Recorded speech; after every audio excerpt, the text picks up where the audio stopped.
Pozdravljeni! Danes v vaših vprašanjah in pobudah se bomo pogovarjali o elementu, ki je v zadnjih mesecih pogostokrat omenjen v prispevkih o Formuli 1. Govorili bomo o vetru ter njegovem vplivu.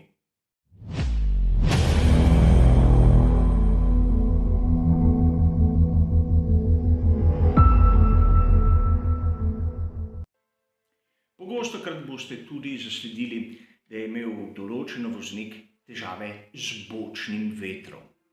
A treba je razumeti, da smer vetra na progi Formule 1 se spreminja, čeprav se v resnici obrača bolid. A najprej moramo razumeti, zakaj pravzaprav gre. Namreč znano je dejstvo, da je vsak bolid v današnjem času dobesedno preizkušen v vetrovniku.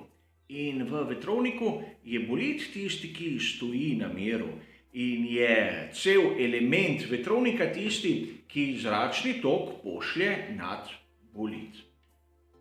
A če si predstavljamo neko progo in če nanjo narišemo puščico, ki bo ponazarjala smer vetra, nam je takoj jasno, da ker gre za v bistvu krog, bo na različnih delih proge smer vetra glede na sam bolid različna.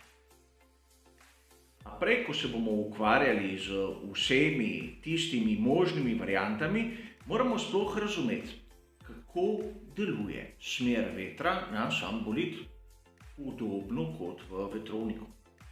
Kolikor imamo smer vetra čelno, bo ta povečala aerodinamični oprijem. Namreč izgledalo bo, kot da bolid gre hitreje, kajti bistvena je hitrost zračnega toka, a s tem se bo povečal tudi zračni upor. Torej, na zaviranju v vhodu v ovinek in njegovem izhodu je pomembno imeti veter na pravi smeri.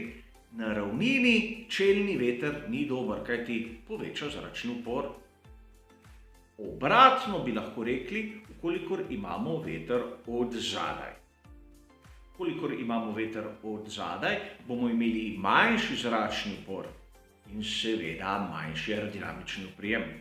A to pride prav le na ravninah. Seveda, kolikor pride do tega pojava v ovinku, bomo lahko videli, da s kako lahkoto se lahko določen bolid tudi znajde v tisti zaščitni ograji. In seveda, kolikor imamo veter nekako od strani, ne spredaj, ne zadaj, bomo videli, da poleg določene komponente, ki lahko poveča ali zmanjša aerodinamični upor in seveda aerodinamični oprijem, imamo tudi tisti del sile, ki praktično poruši ravnotežje bolida. Bolid ne gre več naravnost, temveč ga veter porine ali levo ali desno, odvisno od smeri, odvisno na katerem delu proge se nahaja. In seveda, mnogi ste slišali, da naprimer v letošnji sezoni si pričakuje, naprimer, da Williams F243B bo od proge do proge kazal različno formo, odvisno od samega vetra. A sedaj se je marsikomu izmed vas pojavilo vprašanje, zakaj inženirji v vetrovniku ne dobijo takih oblik, ki bi bile neobčutljive na veter. Upam, da smo razumeli, da veter na progi Formule 1 ni predvidljiva zadeva. In treba je razumeti še nekaj. Bolj kot je oblika samega bolida, same šasije učinkovita, bolj je občutljiva na veter. Kolikor primerjamo ta dva bolida, nam je tako jasno, da levi sploh ni tako občutljiv na veter kot desni. Levi sploh ni nastal v vetrovniku, medtem ko desni je. In če bi primerjali tega desnega s tistimi sodobnimi, bi zopet ugotovili, da veter vpliva na sodobne bolide bistveno več kot na bolid iz sredine 80-ih let prejšnjega stoletja. A mislim, da je jasno, da večja kot je aerodinamična komponenta oprijema, bolj je sam bolid občutljiv na veter. čeprav tudi tisti enostaven, brez aerodinamičnih profilov, čuti vpliv vetra. A sedaj se moramo zamisliti še nad neko zadevo.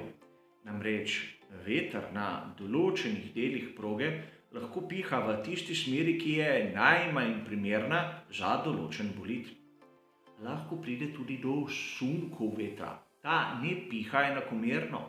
In ukolikor se zgodi, da je voznik v zaviranju, na tistem delu proge, ko dobi veter od zadaj v sunkih, smo mnogokrat videli, da je bolid dobesedno pristal v zaščitni ograji.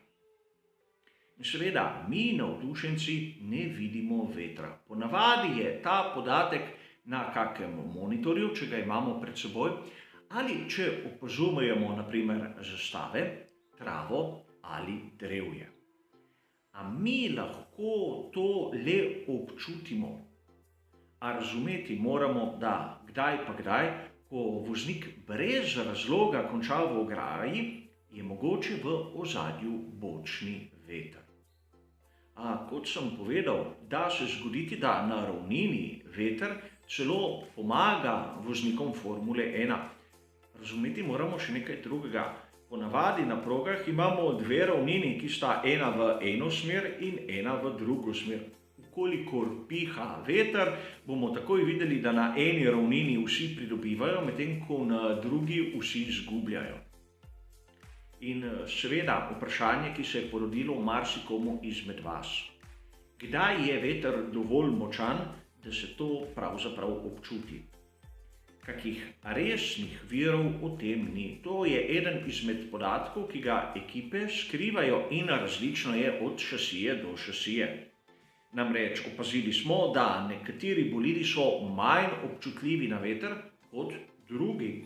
In to je tudi seveda rezultat večjega dela v vetrovniku.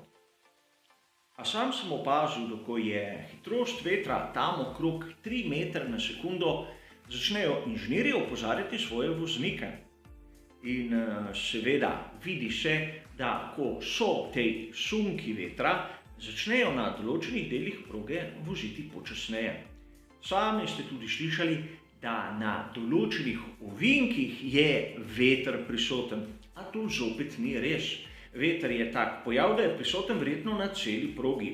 Nimamo več tistih krogov, ki bi bili dolgi naprimer 15 km. A na določenih ovinkih je veter v pravi smeri, da moti aerodinamični oprijem. In to je eden izmed pojavov, na katerega moramo biti še posebej pozorni, ko prihaja kaka vremenska fronta, oziroma ko je lahko proga blizu morja oziroma sredi puščave. Tam lahko vidimo, da ko se večeri, se ponavadi veter pojavi. In to zna biti eden izmed tistih faktorjev, ki tudi vpliva na potek kvalifikacij ali dirke. Vse odvisno od projekta samega bolida, kako je sofisticiran in kako je dodelan. Več oprijema, ki se generira iz aerodinamične komponente pri normalnih pogojih, lahko pomeni, da v primeru vetra bomo tu videli večji padec oprijema. In to bomo lahko opazovali, po mojem osebnem mnenju, pri ekipi Williams letos. In seveda, to je le iztočnica za razmišljanje. Ukolikor bomo videli, da na nekaterih dirkah so boljši, na drugih slabši, da začnemo opazovati tudi podatke o vetru. In zopet smo dobili še eno komponento več, kateri bomo sledili poleg naprimer temperature zraka in temperature asfalta.